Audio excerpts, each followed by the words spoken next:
মধ্যাহ্নের অলস আবেশে খানবাড়ির নারী সদস্যরা ড্রয়িং রুমে বসে গল্পে মশগুল। বরাবরের মতোই মেহরোজা আক্তার নিজের এবং ওনার প্রয়াত স্বামী মুজাহিদের প্রেম কাহিনী শুনিয়ে চলেছেন নাতনিদের। নীলা গালে হাত ঠেকিয়ে একের পর এক হাই তুলতে তুলতে সে গল্প শুনছে, আর আলিশা সোফায় আধশোয়া হয়ে আঙুলে নিজের চুল পেঁচিয়ে অন্যমনস্ক ভঙ্গিতে চিপস খেয়ে যাচ্ছে। তার আপাতত কোনো দিকে মনোযোগ নেই। এদিকে শাইনা সবার জন্য ফল কেটে দিচ্ছে।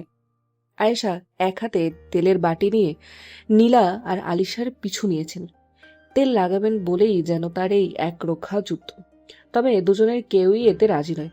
শেষমেশ আয়েশার কড়া ধমকে হার মেনে নীলা মুখ গোমরা করে চুলে তেল দেওয়ার জন্য নিচে বসে পড়ল। ঘরে প্রত্যেকে নিজের কাজে ব্যস্ত থাকলেও সবার নজরের কেন্দ্রবিন্দু একটাই, ছোট্ট আরশাদ, যে এখন প্লেয়িং ম্যাটের উপর বসে আপন মনে খেলনা নিয়ে খেলছে। কখনো একদিকে হামাগুড়ি দিচ্ছে, তো আবার মুহূর্তেই অন্যদিকে চলে যাচ্ছে। হাঁটতে শিখেছে বেশ কিছুদিন হলেও সে যেন হামাগুড়ি দিয়েই বেশি স্বাচ্ছন্দ্য বোধ করে। খেলায় মশগুল থাকলেও ছোট্ট ডোরার নজর একটু পরপর সবার দিকে ঘুরছে, বিশেষত নিজের মায়ের দিকে। খেলতে খেলতেই হঠাৎ ছোট্ট ডোরার গোল গোল চোখ দুটো মায়ের দিকে গিয়ে আটকালো। মায়ের হাতে রঙিন একটা প্যাকেট দেখে তার কৌতূহল চেপে বসল সেটা নেওয়ার জন্য। এই মুহূর্তে সেটা যেন তার পৃথিবীর সবচেয়ে কাঙ্ক্ষিত জিনিস হয়ে উঠল। সে ধীরে ধীরে হামাগুড়ি দিয়ে মায়ের সোফার কাছে এসে পৌঁছল। ওদিকে আলিশা তখনও নিজের ভাবনার জগতে ডুবে আছে। আঙুলে চুল পেঁচাতে পেঁচাতে একের পর এক চিপস মুখে তুলছে। ইতিমধ্যে সুযোগ বুঝে ডোরা নিজের নরম তুলতুলে গোলুমুলু হাতটা সোজা বাড়িয়ে দিল চিপসের প্যাকেটের দিকে। প্যাকেটটা আঁকড়ে ধরার প্রাণপণ চেষ্টা করছে সে, কিন্তু তার হাত এতটাই ছোট যে প্যাকেটের অর্ধেকও ধরতে পারল না। তবুও হাল ছাড়ার পাত্র সে নয়। ঠোঁট গোল করে আবারও হাত বাড়ালো সেদিকে। আলিশার চমকে তাকিয়ে দ্রুত প্যাকেটটা সরিয়ে নিল। ডোরা, এইদিকে কি করছো তুমি? যাও, নিজের খেলনা নিয়ে খেলো। Don't disturb me. বকুনি শুনে ডোরা এক দৃষ্টিতে মায়ের মুখের দিকে চেয়ে রইল। তারপর ঠোঁট বাঁকিয়ে আধো আধো গলায় বলল, মা মা মাম্মা বেড়াতে গেছে, এখন গিয়ে খেলো। ডোরা মাথা কাট করল। তারপর আবার নিজের হাত দুটো বাড়িয়ে দিল আলিশার দিকে। আরে বলেছি না মাম্মা বেড়াতে গেছে, যাও ফুমার কাছে যাও। মা কোলে নিচ্ছে না দেখে ছোট্ট মুখটা আরো গম্ভীর হয়ে উঠল। মাম্মা এরুডাই হ্যাঁ, মাম্মা বেড়াতে গেছে। কথাটা যেন কিছুতেই বিশ্বাস হলো না তার। গোলগাল দুহাত একবার মুঠো করে আবার খুলে মায়ের দিকে বাড়িয়ে দিল। অভিমান মেশানো সেই আদো আদো কথাগুলো শুনে ঘরে থাকা সবাই হেসে উঠল। ডোরা একবার মায়ের কোলে ওঠার চেষ্টা করছে, তবার ফাঁক পেলেই চিপসের প্যাকেটের দিকে হাত বাড়াচ্ছে। তার চোখে মুখে স্পষ্ট বোঝা যাচ্ছে এই মুহূর্তে তার চিপস আর মায়ের কোল দুটোই চাই। ডোরা মাকে ছাড়া এক মুহূর্ত থাকতে চায় না। আলিশা সারাদিন কাটে বাচ্চাকে নিয়ে, তবে এই অভ্যাস ধীরে ধীরে ঠিক করতে হবে। না হলে সামনে আলিশার এক্সাম থাকলে সে কিভাবে সব ম্যানেজ করবে? এসব ভেবে সে দীর্ঘশ্বাস ফেলে বলল, ডোরা, মাম্মা একটু রেস্ট নিচ্ছে, ফুপার কাছে যাও। নীলা তখন দুহাত বাড়িয়ে হাসি মুখে ডাকল ডোরাকে। এই যে আমাদের শান, ফুমা এখানে এসো, ফুমার কাছে এসো। পরক্ষণেই ডোরা ঘাড় ঘুরিয়ে নীলার দিকে তাকালো। 2 সেকেন্ড ভেবে নিয়ে হামাগুড়ি দিয়ে টুপটাপ করে গিয়ে ফুমার কোলে উঠে বসলো। নীলার দেরি না করে ফোলা ফোলা দুগালে ফটাফট কয়েকটা চুমু এঁকে দিল। কিন্তু ডোরার সেদিকে কোনো ভ্রুক্ষেপ নেই। তবে তার মনোযোগ কি আটকালো নীলার হাতে ঝুনঝুন শব্দ করা রঙিন চুড়িগুলো। সে দুহাত দিয়ে সেগুলো ধরার চেষ্টা করছে, আবার সুযোগ পেলেই মুখে পুরে নেওয়ার আয়োজন করছে। নীলা যতবার হাত সরিয়ে নিচ্ছে ততবারই ডোরা নাক ফুলিয়ে এমন অভিমানী চোখে তাকাচ্ছে যেন পৃথিবীর সবচেয়ে বড় অন্যায়টা এখন তার সঙ্গেই করা হচ্ছে। শাইনা এক পলক সেদিকে তাকিয়ে মৃদু হেসে বললেন, দাদু ভাই কিছু খাবেন? কিন্তু ডোরা সেদিকে বিন্দুমাত্র ভ্রুক্ষেপ নেই। এই মুহূর্তে তার সমগ্র মনোযোগ জুড়ে রয়েছে নীলার হাতের টুংটাং শব্দ করা রঙিন চুড়গুলোর দিকে। ছোট্ট ছোট্ট আঙুলে সেগুলো আঁকড়ে ধরে টানার প্রাণপণ চেষ্টা করছে সে। সুযোগ পেলেই যেন মুখে পুরে নেবে। এদিকে আয়েশা নীলার চুল বেঁধে দিয়ে উঠে দাঁড়ালেন। আলিশা উঠো, এদিকে এসো। আলিশার সঙ্গে সঙ্গেই মুখ কুঁচকে ফেলল। মাম্মা, আমি তো বলেছি তেল দিব না। তোমার কথা শুনতে চাইনি আমি, আসতে বলেছি। এদিকে আসো। শাইনা ফলের বাটিটা সেন্টার টেবিলে রেখে বললেন, আগে দাদু ভাইকে একটু কিছু খাইয়ে দিক, তারপর না হয় তেল লাগিয়ে দিব। দেখ না কেমন করে নীলার হাত ধরে মুখে নেওয়ার চেষ্টা করছে, খিদে পেয়েছে বোধহয়। কথাটা শুনে আয়েশারও দৃষ্টি গেল আরশানের দিকে। তিনি এগিয়ে এসে নাতিকে কোলে তুলে নিলেন। বুকের সঙ্গে জড়িয়ে আদর করতে করতে স্নেহভরা গলায় বললেন, আমার নানু ভাইয়ের বুঝি খুব খিদে পেয়েছে? ডোরা কিছু বলল না।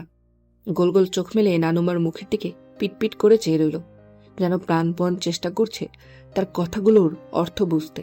আয়েশা আবারও জিজ্ঞেস করল, কি খাবেন আমার নানু ভাই? খিচুড়ি খাবেন? খাবেন শব্দটা কানে যেতেই ডোরার চোখ দুটো চকচক করে উঠল। সে মুহূর্তেই মায়ের দিকে দুহাত বাড়িয়ে দিয়ে ঠোঁট গোল করে অধৈর্য ভঙ্গিতে হাত পা দাপাদাপি করতে লাগলো। মাঝে মাঝে নিজের ছোট্ট জিভ বের করে আবারও হাত নেড়ে মায়ের দিকে ইশারা করছে, যেন বোঝাতে চাইছে, আমার খাবার চাই, এখনই চাই।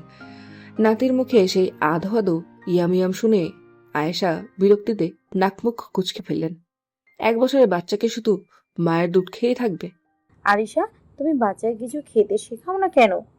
রাগ মেশানো চোখে মেয়ের দিকে তাকিয়ে তিনি আবারও বললেন, নিজে তো সারাদিন শুয়ে বসে থাকো, আর হাতে থাকে শুধু মোবাইল। এসবের ফাঁকে বাচ্চাটাকে অন্তত একটু খাওয়াতে তো পারো। এখনো দুধের অভ্যাসটাই ছাড়তে পারলে না তুমি। আলিশা শোয়া ছেড়ে উঠে বসল। উফ মাম্মা, আমি কি করেছি? আমি কি কম চেষ্টা করছি ওকে খাওয়ানোর? ও যদি মুখেই না খোলে তবে আমি কি করব? আমি এত কিছু জানি না। আমি এখনই স্যারেলেক্স বানিয়ে আনছি। আজ পুরোটা শেষ করাবে তুমি। আলিশা ঠোঁট ফুলিয়ে বলল, সব দায়িত্ব কি আমার একার? ওর বাপেরও তো কিছু বলতে পারো। ওর বাবা সারাদিন বাইরে কাজ করে, তবুও বাড়ি ফিরে ছেলেকে সময় দেয়। আলিশা মুখ বাঁকিয়ে বিড়বিড় করল, তুমি আমার মা নাকি ওই গন্ডারের মা? আবার বেয়াদবি করছো? কতবার বলেছি নিজের স্বামীকে এসব নামে ডাকবে না। স্বামীকে সম্মান করতে শেখো। যথেষ্ট বড় হয়েছে তুমি। সাইনা তখন নাতিকে কোলে নিয়ে আয়েশাকে মৃদু ধমক দিলেন। তুই আমার ছেলের বউকে আর একটা কথাও বলবি না আয়শা। আয়েশা হাল ছেড়ে দিয়েছে। এই মেয়েকে কিছু বলতে গেলেই সকলে তেড়ে আসে তার দিকে। হ্যাঁ, তোমরা সবাই আদর দিয়ে দিয়ে মেয়েটাকে মাথায় তুলেছ। মেয়েরাজ আক্তারও নাতির পক্ষ নিতে দেরি করলেন না। ছোট বৌমা, এত কথা না কইয়া আগে আমার আরশান দাদু ভাইয়ের লাইগা কিছু খাবার বানাই আনো। শাশুড়ির কথা আর অমান্য করলেন না আয়েশা। নিঃশব্দ ভঙ্গিতে পা বাড়ালেন কিচেনের দিকে। আয়েশাকে কিচেনের দিকে যেতে দেখে সাইনা পিছন থেকে ডাক দিলেন, আমি আসবো আয়শা? লাগবে না আপা, আমি করে নেব। ঠিক আছে, তবে সব কাজ একা হাতে করে নিস না। আমি আসছি একটু পরে। এদিকে ডোরা সাইনার কোল থেকেই আবারও ছটফট করছে। ছোট্ট দুহাত মায়ের দিকে বাড়িয়ে দিচ্ছে, আবার পা দুটো ছুড়ছে, যেন সে এখন দাদির কোলে থাকবেই না। তার এখন মাকে চাই মানে চাই। আধো আধো গলায় ডাকছে, মা দাই। নাতির আপ্রাণ চেষ্টা দেখে সাইনা আর দেরি করলেন না। তাকে আলিশার কোলে তুলে দেওয়ার জন্য উদ্যত হলেন। আলিশা ছেলেকে কোলে নিয়ে বুকে জড়িয়ে নিল। আমার জান বাচ্চা। ডান বাটা। ডান বাট্টা না, বলো জান বাচ্চা। ডান বাটা। ডান ডান। মাম ডান দোয়া ডান। আমার বাচ্চা। মাম মাম বাটা। হ্যাঁ, ডোরার মামবাত্তা। প্রেস কনফারেন্স শেষেই আরহাম পুরো টিমকে নিয়ে ফিরে এলো MK স্টুডিওতে। স্টুডিওতে পা রাখতেই যেন স্বস্তির একটা ঢেউ বয়ে গেল সবার মধ্যে।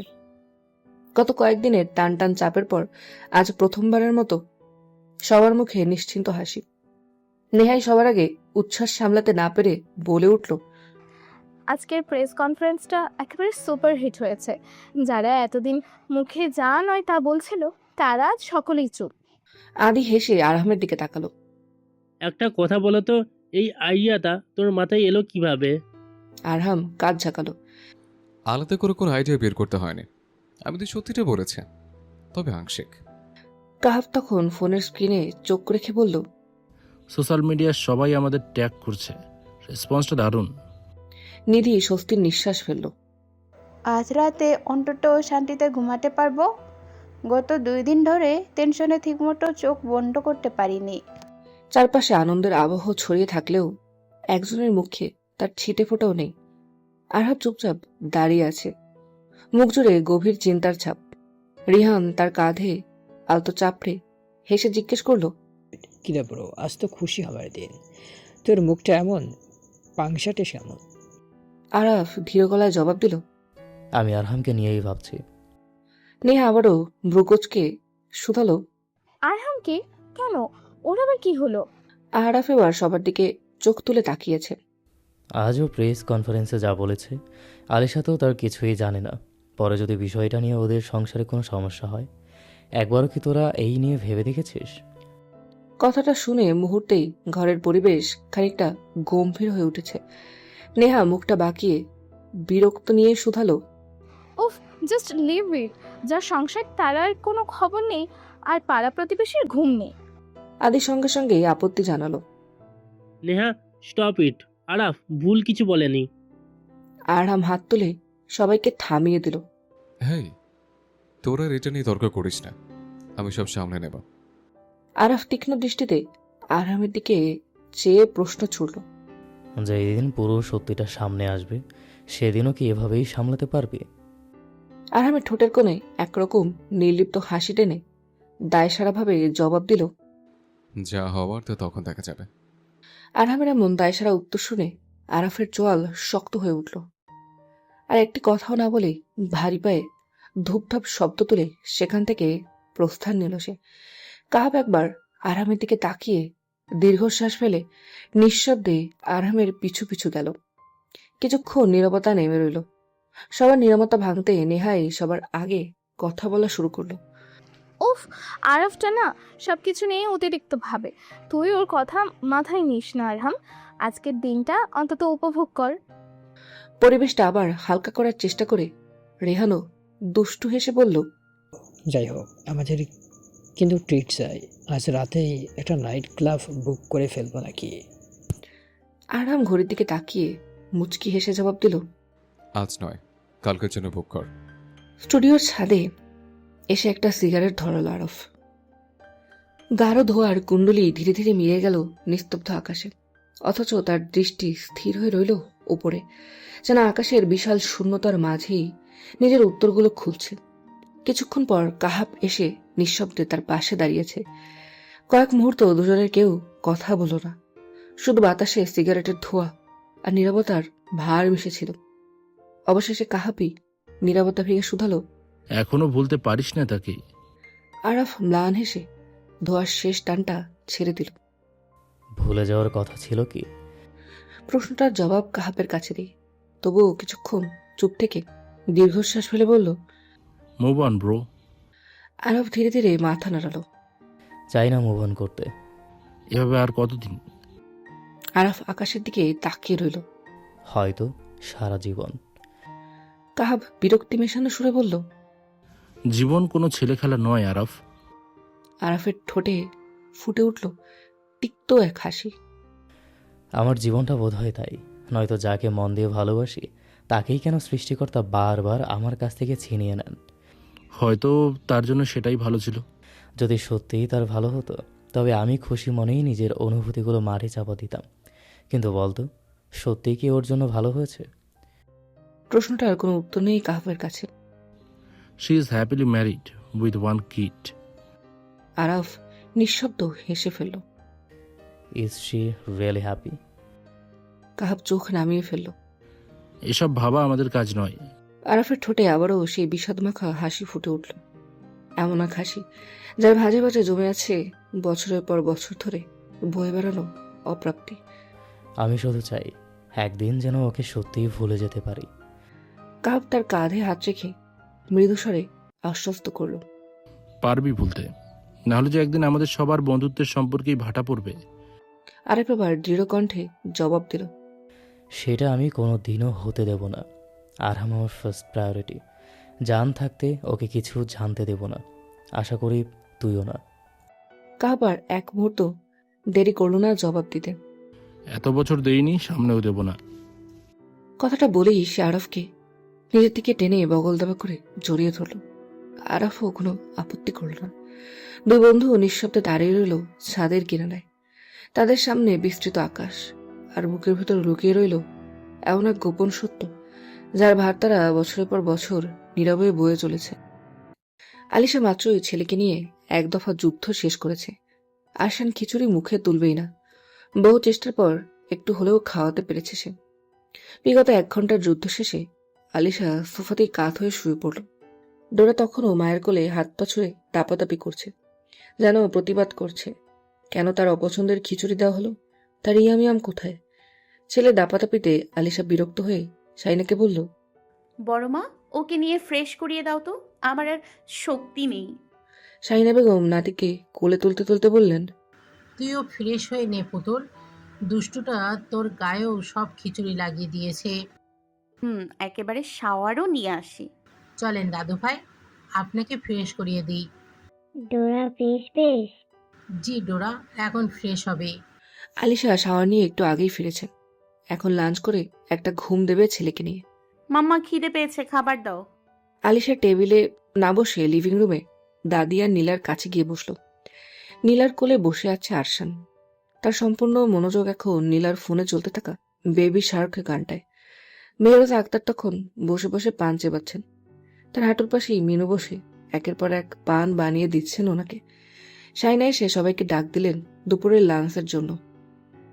সবাই যখনই উঠে ডাইনিং টেবিলের দিকে যাবে, ঠিক তখনই বাড়িতে হন্তদন্ত হয়ে প্রবেশ করলেন নিয়াজ খান।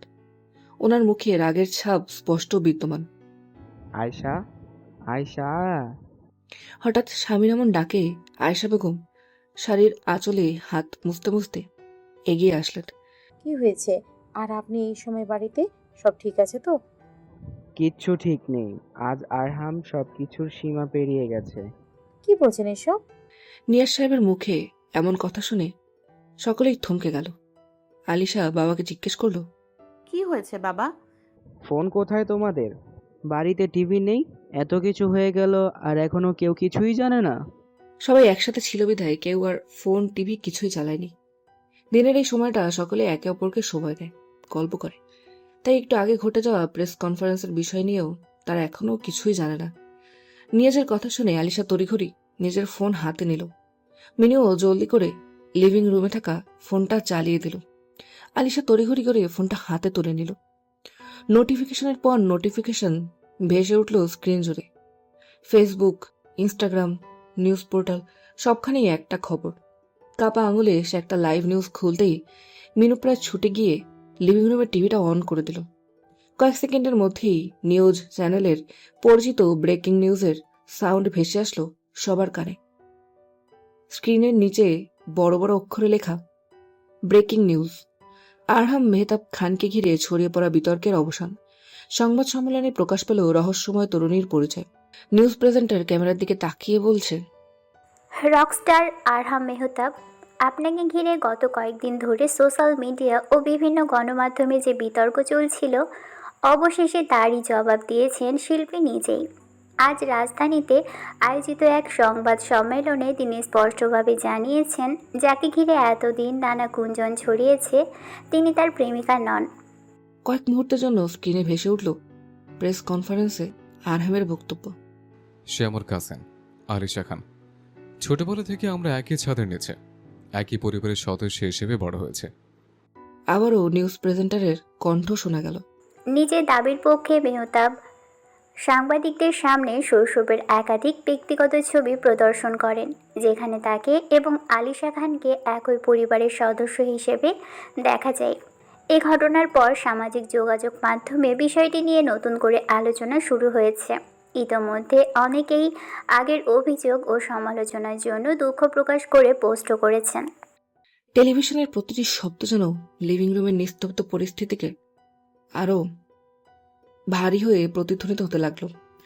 আলিশার হাত থেকে ফোনটা ধীরে ধীরে নিচে নেমে এলো। চোখ দুটো স্থির হয়ে আছে টেলিভিশনের স্ক্রিনে। মুখে নেই কোনো বিস্ময়, নেই কোনো স্বস্তি। সে কেমন যেন করে তাকিয়েছিল টিভির স্ক্রিনের দিকে। তার কেমন অনুভূতি হচ্ছে সে নিজেও যেন তা বুঝে উঠতে পারছে না। ঘরে উপস্থিত প্রত্যেকেই যেন হঠাৎ বাকরুদ্ধ হয়ে গেছে। কেউ কিছু বলছে না, কেউ কারো দিকে তাকাচ্ছে না। কয়েক মুহূর্ত আগেও যে ঘরে হইহুল্লোড়ে মেতেছিল সেখানে এখন শুধু টিভি নিউজ প্রেজেন্টারের কণ্ঠই শোনা যাচ্ছে।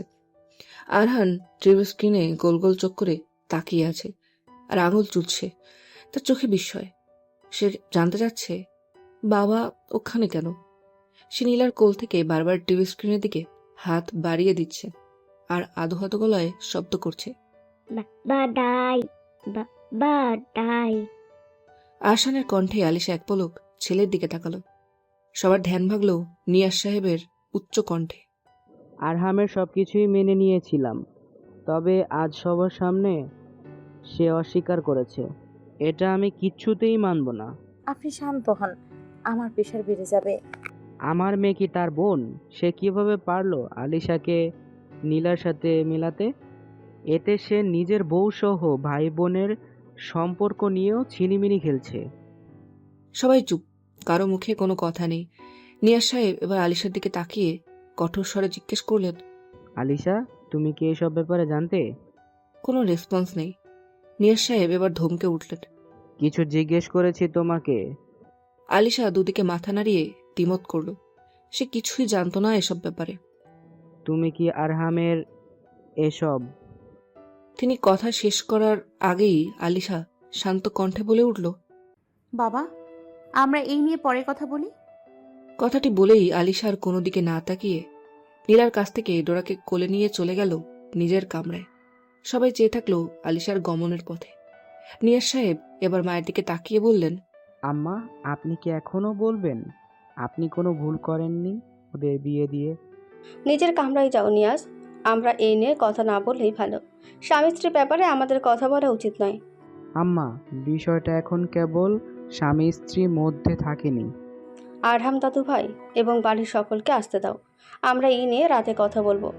নিয়াজ সাহেব আর বাক্যবায় না করে রাগান্বিত হয়ে চলে গেলেন নিজের কক্ষের দিকে। আয়েশাও পিছু পিছু ছুটলেন স্বামীর। লিভিং রুমে এখন কেবল মেহরোজা আক্তার, নীলা, শাইনা এবং মিনু অবস্থান করছে। শাইনা বেগম ধীরে পায়ে এগিয়ে গেলেন শাশুড়ির দিকে। আম্মা, আপনি ঠিক আছেন? দাদু ভাই এটা কি করলো বড় বউ? অবশ্যই যা করেছে ভুল করেছে আম্মা। আর শুধু বাড়ি ফিরুক ওই ছেলে। তোমার পোলা কি কারো কথা আমলে নেয়? পিঠের ছাল তুলে দেবো আজ ওর। আমি এখনো বাচ্চা আসি, আমি থাকতে আমার কোনো নাতি নাতিনরে নিয়ে এরকম বলার সাহস কি করে হয় তোমার? মাফ করবেন আম্মা, তবে আরহামকে আপনি ছোট থেকে শাসন করতে দেননি, যার আজকের পরিণতি বেপরোয়া আরহাম।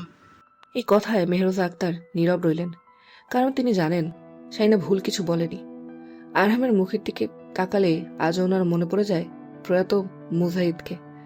চোখের চাহনি, হাসির রেখা, এমনকি রাগ করলে মুখের গম্ভীর করে ফেলার ভঙ্গিটাও যেন হুবহু তার দাদা জানের মতো। সেই কারণেই হয়তো নিজের অজান্তেই আরহামের প্রতি তার মায়াটা সবসময় একটু বেশি। আরহামও ছোটবেলা থেকেই দাদা দাদির প্রতি ভীষণ নেওয়াটা ছিল। অন্য ভাই বোনেরা যেখানে খেলাধুলো নিয়ে ব্যস্ত থাকত, সেখানে আরহামের দিনের বেশিরভাগ সময় কাটত দাদা দাদির পাশে। বয়স বাড়লেও সেই টানটা কোনোদিন কমেনি। মা, আরশাদ কল দিচ্ছে, আমি আসছি বলেই নীলা প্রস্থান করল লিভিং রুম থেকে। শাইনা নিজেকে সামলে উঠে কোনো মতে মিনুকে বলল, মিনু, আম্মার জন্য খাবার আর ওষুধ নিয়ে আয়। আমি কিছু খাইতাম না বড় বউ। আপনার ওষুধের সময় পেরিয়ে যাচ্ছে। নিজের কামরায় ফিরে আলিশা দরজাটা ভেতর থেকে বন্ধ করে দিয়ে নিঃশব্দে বিছানায় বসে আছে। সে ডোরাকে বুকের সঙ্গে জড়িয়ে রেখেছে। ডোরা কিছুই না বুঝে বারবার মায়ের বাহুর ফাঁক গলে নিচে নামার চেষ্টা করছে। কখনো ছোট্ট পা ছুটছে, কখনো গুলুমুলু হাত দিয়ে মায়ের গাল স্পর্শ করছে। কিন্তু আলিশা তাকে ছাড়ল না, বরং আরো শক্ত করে নিজের বুকের সাথে আগলে রাখল। ঘর জুড়ে নিস্তব্ধতা। আলিশার মনের গহীনে একের পর এক প্রশ্ন উকি দিচ্ছে। সে জানে আরহাম আজ যা করেছে তা হয়তো নিজের ক্যারিয়ার বাঁচানোর তাগিদেই। এই ইন্ডাস্ট্রিতে একটা ভুল গুজবও বছরের পর বছর ধরে একজন মানুষের পরিশ্রমকে ধুলোয় মিশিয়ে দিতে পারে। তাই সংবাদ সম্মেলন করার সিদ্ধান্তে আলিশার কোনো আপত্তি নেই। তবে সবটা কি এভাবেই বলতে হতো? একবারও কি তার কথা মনে পড়েনি? একটা ফোন, একটা মেসেজ। একবার যদি তাকে জানাতো যে সে এমন কিছু করতে যাচ্ছে, তবে কি আলিশা মানা করতো? হয়তো না, সে নিজেই বলতো। করো, যা তোমার জন্য ভালো সেটাই করো। কিন্তু সেই সুযোগটুকু তো দেওয়া হলো না তাকে। যেটা তার অনুমতি নিয়ে করার কথা, সেটা সে জানলো সবার শেষে।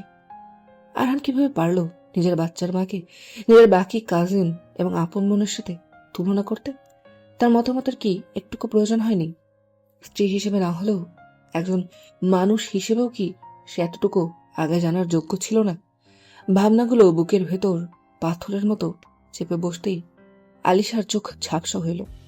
ডোরা তখনও মায়ের বুকের ভেতর গুটিসুটি মেরে নড়াচড়া করছে। ছোট্ট হাত দিয়ে মায়ের থুতনি ছুঁয়ে আধা গলায় ডেকে উঠল, মা। আলিশা ডোরাকে বুকের সঙ্গে আরো শক্ত করে জড়িয়ে ধরে নিঃশব্দে কেঁদে উঠল। সন্ধ্যা প্রায় 7টা। দিনভর ব্যস্ততা আর টান টান উত্তেজনার পর আজ যেন অনেকদিন পর স্বস্তির নিঃশ্বাস ফেলতে পারছে আরহাম। প্রেস কনফারেন্স সফল হয়েছে। সোশ্যাল মিডিয়ার ঝড়ও অনেকটা থেমে এসেছে। বুকের ওপর চেপে থাকা ভারটা যেন হালকা হয়ে গেছে। সে স্বস্তি নিয়ে গাড়িটা গ্যারেজে রেখে আঙুলে চাবি ঘোরাতে ঘোরাতে শীষ দিতে দিতে বাড়ির ভেতরে প্রবেশ করল সে। মুখে আগের মতোই নিশ্চিন্ত হাসি। সিঁড়ি বেয়ে যেই দোতলায় উঠতে যাবে, ঠিক তখনই পেছন থেকে এক গম্ভীর কণ্ঠ ভেসে এলো, মেহতাব, দাঁড়াও। আরহাম থেমে ভ্রু কুঁচকে পেছনে তাকালো। লিভিং রুমে বাড়ির প্রায় সবাই বসে আছে। ইরাজ সাহেব, নিয়াজ সাহেব, শাইনা, আয়েশা, মেহরোজা আক্তার, নীলা, আরশাদ, সবাই। কেবল আরিশা আর ডোরা নেই। আরহাম মুহূর্তের জন্য অবাক হলেও মুখের হাসিটা মিলিয়ে গেল না। সে ধীর পায়ে সবার সামনে এসে দাঁড়িয়ে বলল, আবার কি হলো? সবাইকে একসাথে দেখে তো মনে হচ্ছে পারিবারিক কোনো জরুরি সভা বসেছে, নাকি কোনো পার্টির প্ল্যান হচ্ছে? ইরাজ সাহেব কড়া গলায় বললেন, চুপ কর বেদব ছেলে। আরহাম দীর্ঘশ্বাস ফেলল। আচ্ছা, আমি আবার কি করলাম? বাড়িতে ঢুকতেই বেয়াদব বলে শুরু করে দিলে। যা বলার তাড়াতাড়ি বলো। সারাদিন আমার ছেলেকে দেখিনি, ওর কাছে যাব আমি। আরহামের কথাটা শুনেই নিয়াজ সাহেব ঠোঁট বাঁকিয়ে তাচ্ছিলের হাসি হাসলেন। ছেলে? কার ছেলে? আরহাম বিন্দুমাত্র না ভেবে উত্তর দিল, কার আবার? অবশ্যই আমার। তোমার আবার ছেলে আছে নাকি? আরহাম নাটকীয় ভঙ্গিতে মাথা নেড়ে শুধালো, জি, অবশ্যই আছে। আব্বা, আর সে ছেলে কিন্তু আপনার মেয়ের পেট থেকে বেরিয়েছে।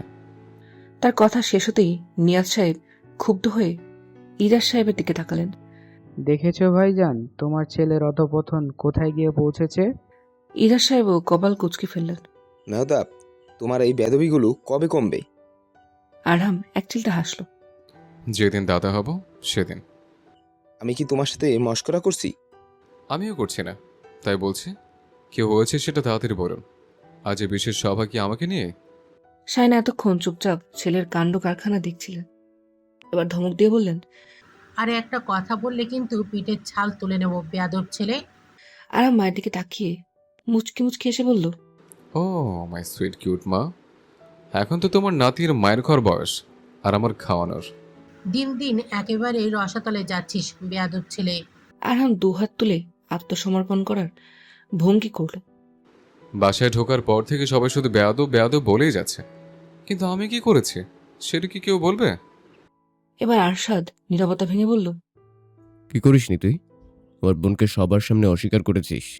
এবার যেন একে একে দুই মেলালো আরহাম। তাকে নিয়ে সবার এই কারণও বুঝে গেল। এখন বুঝেছে, প্রেস কনফারেন্স, রাইট? এই নিয়ে সবার এত সমস্যা। আমার মেয়েকে নিয়ে কেন মিথ্যা বলছো? লিসেন শুশু আব্বা, আমি কোনো মিথ্যা বলিনি, যা সত্যি তাই বলেছে। মিথ্যা বলনি বলছো? কোনটা মিথ্যা? আলিশা কি আমার কাজিন নয়? আমরা কি একই সাথে বড় হয়নি? সে সাথে আমার মেয়ে তোমার স্ত্রী, তা কি ভুলে গেছো? সবার সামনে বলার কথা ছিল। এবার নিয়াজ সাহেব চুপ করে গেলেন। আলিশা তোমার সন্তানের মা, তুমি কিভাবে নিজের বোনের সাথে তুলনা করতে পারো? ইজাজ, আমি তুলনা করিনি, জাস্ট বলেছি আলিশার সাথে ভাইরাল ছবি আমার নীলার সাথেও রয়েছে, ব্যাস এটুকুই। নিয়াজ সাহেব আবারও বলে উঠলেন, আমার মেয়ের থেকে অনুমতি নিয়েছিলে? সেটা আমাদের হাজবেন্ড ওয়াইফের ম্যাটার। নিয়াজ সাহেব তেতে উঠলেন। এসব বেহায়াপনা আচরণ কখন ছাড়বে তুমি? যেদিন আপনাকে আমার দ্বিতীয় সন্তানের মুখে নানা ডাক শোনাবো সেদিন। আরহাম, ইজাজ থমকে উঠল। আজ এইসব কিছু হচ্ছে তোমার বেপরোয়া মিউজিক ক্যারিয়ারের জন্য। এসব কখন ছাড়বে তুমি? এবার যেন আরহাম সিরিয়াস হল। তা আমি কোনোদিনও ছাড়বো না, আর না তো ছাড়ার জন্য আঁকড়ে ধরেছে। এখনো সময় আছে, এসব বেহেল্লাপানা সেরে আমাদের বিজনেস জয়েন করো। আমি তোমার বিজনেসে ইন্টারেস্টেড না বাবা। তো কি করবে? যা এখন করছি তাই। নিজের বউ বাচ্চাকে কতদিন লুকিয়ে রাখবি আরশাদ? সময় হলে সবটাই সামনে আসবে। এখন কি সঠিক সময় নয়? ঠিক আছে, আমি না হয় পাবলিকলি অ্যানাউন্স করে দেব, তবে আপনারা পারবেন তো সেটা করতে? আরহামের কথায় যেন মুহূর্তেই পুরো ঘর নিস্তব্ধ হয়ে গেল। সে ভুল কিছু বলেনি। 2 বছর ধরে যত্ন করে লুকিয়ে রাখা একটা সম্পর্ক, তার উপর অল্প বয়সে বিয়ে, তাদের আবার একটা সন্তানও আছে। এসব একসঙ্গে প্রকাশ্যে এলে তা শুধু পারিবারিক আলোচনার বিষয় হয়ে থাকবে না, মুহূর্তেই সংবাদ মাধ্যম আর সামাজিক যোগাযোগ মাধ্যমের সবচেয়ে আলোচিত খবর হয়ে উঠবে। আর খান ইন্ডাস্ট্রির প্রতিদ্বন্দ্বীরা এতদিন ধরে যে সুযোগের অপেক্ষা ছিল, তারা নিশ্চয়ই এ বিষয়টাকে হাতিয়ার বানিয়ে খান পরিবারের সম্মান আর প্রতিষ্ঠানের উপর ভাবমূর্তির প্রশ্নবিদ্ধ করার চেষ্টা করবে। ব্যবসার প্রতিযোগিতা কখনোই শুধু ব্যবসায় সীমাবদ্ধ থাকে না, ব্যক্তিগত জীবনেও সেখানে অস্ত্র হয়ে ওঠে। আর আত্মীয় স্বজন একসঙ্গে হাজারো প্রশ্ন ছুটে আসবে। কেন লুকানো হয়েছিল এতদিন, কেন জানানো হয়নি? এবং আলিশা এত অল্প বয়সে মেয়েটাকে সত্যি সত্যি এত বড় ঝড় সামলার জন্য প্রস্তুত ছিল? মানুষের কৌতূহলী দৃষ্টি, অযাচিত মন্তব্য, সংবাদ মাধ্যমের অবিরাম অনুসরণ, এসবের মুখোমুখি হওয়া সহজ নয়। তাই খান পরিবারের সবার মনে একই ভাবনা, আরও কিছুটা সময় যাক, দুজনেরও পরিণত হোক, তখন না হয় আয়োজন করে সবটা অ্যানাউন্স করা হবে। আরহাম আলিশাও তখন সবটা সামলানোর উপযোগী হয়ে উঠবে। আরহাম আবার বলল, কি হলো, সবাই চুপ গেলেন কেন? আমি আমাকে নিয়ে ভাবলে দোষ, তবে আপনাদেরটা ঠিক, অন্যায় হয়ে গেল না? নিয়াজ সাহেব রেগে কিছু বলতে গেলে পাশ থেকে আয়েশা থামিয়ে দিলেন। ইজাজ সাহেব চুপ করে থাকলেন না। সঠিক সময় আসলে আমরাই সবটা অ্যানাউন্স করব। তবে তুমি কি নিজের আচরণ সংযত করবে না? এক বাচ্চার বাপ হয়েছো, এভাবে আর কতদিন? আমার আচরণে কি সমস্যা? সারাদিন টই টই করে ঘুরে বাইরে বেড়াও, মাঝরাত পেরিয়ে বাড়ি ফেরো, বউ বাচ্চার দিকে কোনো খেয়াল নেই। পড়াশোনার অবস্থা তো আগেই গোল্লাই গেছে, দিনরাত শুধু শুটিং, পার্টি আর ক্লাব, এই নিয়েই পড়ে আসো। কয়েক মুহূর্ত থেমে তিনি আরো কঠিন স্বরে বললেন, এসব কি কোনো ভদ্র দায়িত্বশীল পরিবারের ছেলের আচরণ? সংসার করছো, সন্তানের বাবা হয়েছো, তবুও তোমার মধ্যে দায়িত্ববোধের লেশমাত্র দেখতে পাই না। আর কতদিন এভাবে চলবে মেহতাব? আরাম কোনো কথারই তোয়াক্কা করল না। পেছন ফিরে নিজের কামরার দিকে হাঁটতে হাঁটতে হেয়ালি কণ্ঠে বলল, আমি এমনই, আমাকে নিয়ে কারো কোনো সমস্যা থাকলে সরাসরি বলে দেবেন, প্রয়োজন হলে আমি আমার বউ বাচ্চা নিয়ে আলাদা হয়ে যাব। মেহতাব, বজ্রকণ্ঠে গর্জে উঠলেন নিরাজ সাহেব। কিন্তু আরহাম একবারের জন্য পেছনে ফিরে তাকালো না, সোজা নিজের কামরার দিকে চলে গেল।